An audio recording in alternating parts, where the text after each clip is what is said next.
You guys smell terrific. So one of the best and most timeless pieces of advice I've ever gotten was, dress for the job you want, not the job you have. Which is why I'm here in a suit instead of standing in front of you naked.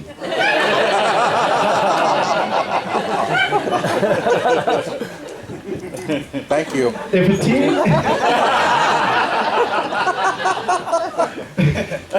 a teen is caught with an e-cigarette, is it considered statutory vape?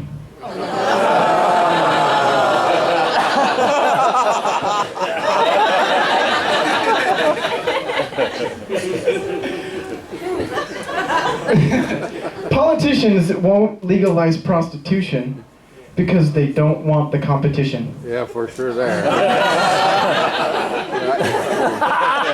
is the truth. Speaking of drugs, modern sport is far grander than Rome ever was. Yeah, I said it. But there are many parallels. The fancy part of the Colosseum where the ruler sat, the Caesarean section. Oh my God.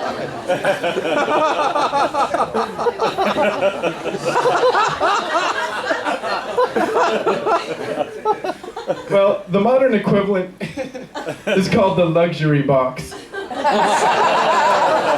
Which is also code for the classy call girl it comes with. Oh my God.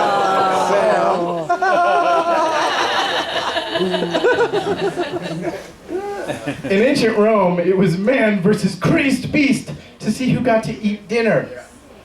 Today, it's player versus player to see who gets to beat the timer. So if you're not into sports, I can understand, but I have to say, there are a lot of great things they emphasize. Teamwork, community, tight pants,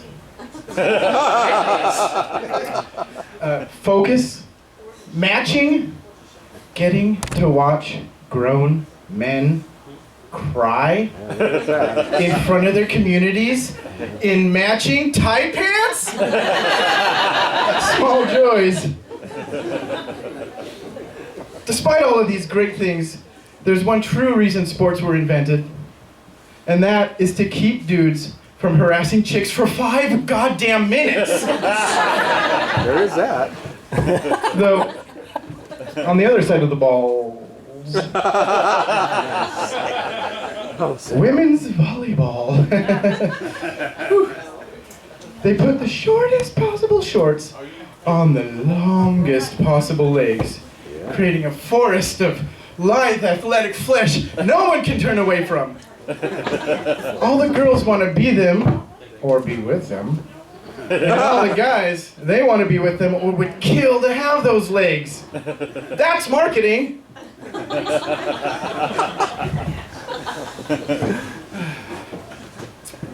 Stay-at-home dads really know how backup quarterbacks feel. Who's excited to see you? Nobody.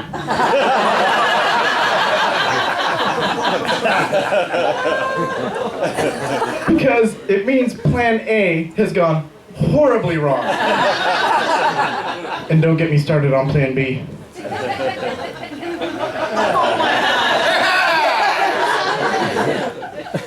Thank you. If you happen to succeed at anything, everybody calls it a miracle. And the second you fail at something, all the adults who weren't there will tell you exactly how they could have done it better.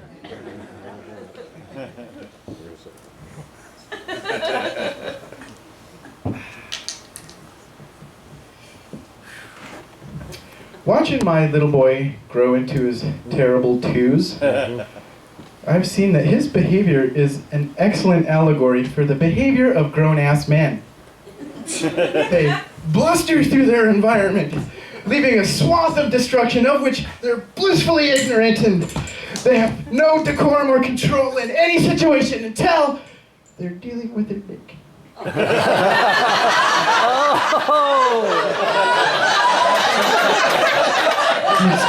He's laser focused, The most delicate handling.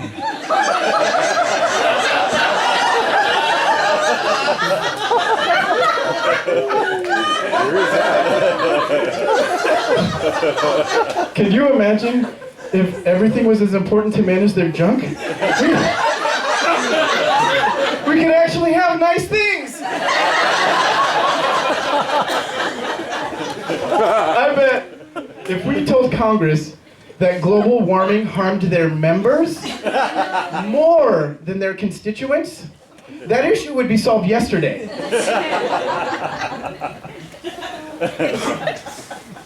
Little bit about myself. I've been in theater since early childhood up until the first couple of years of college, but I got out because I couldn't stand all the drama.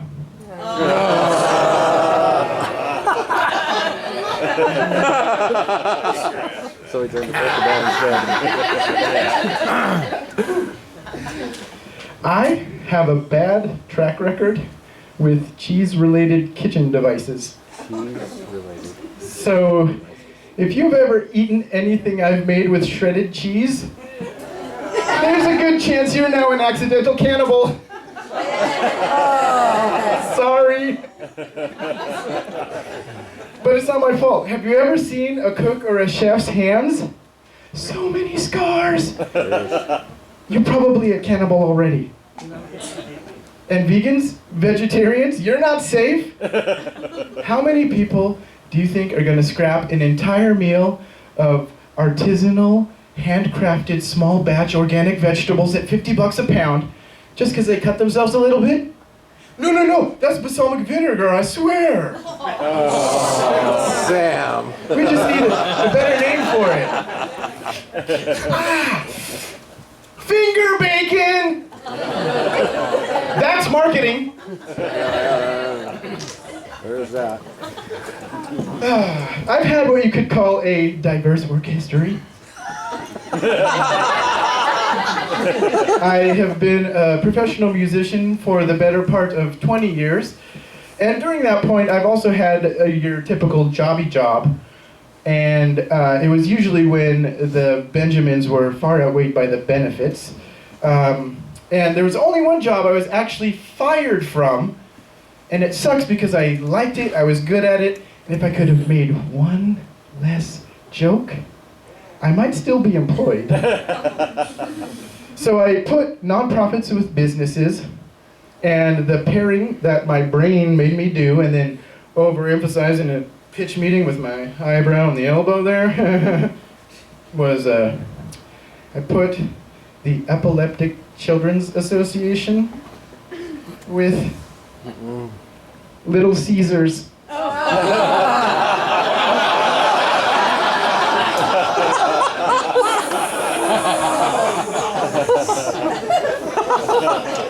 You're all going to hell. You're going to hell for that one, Sam.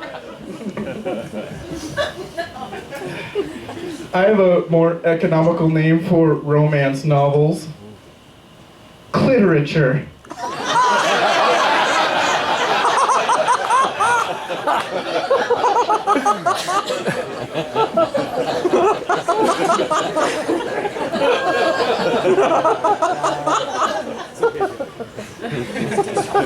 So, a pessimist will tell you that rain means God's pissing on you. A pragmatist will say hail means he's eating too much dairy and needs to see a doctor.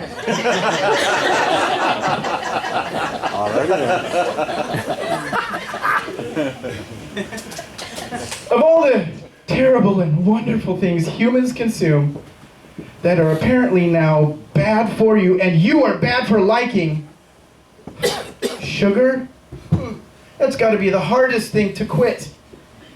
Could you imagine how much harder it would be to kick heroin if it was in all of Grandma's baked goods? Even if it was, it's debatable whether or not the side effects are worse than diabetes. So all this anti-sugar research led me to pictures of microscopic stomach parasites. Oh, holy hell, what a treasure trove of unspeakable horrors. It is the darkness beyond that tormented souls speak of. You know, scientists, Well, that led me to more microscopic creatures, which then led me to possibly the greatest animal of all time. Scientific name? Tardigrada. Since you didn't laugh at that, you are all good people.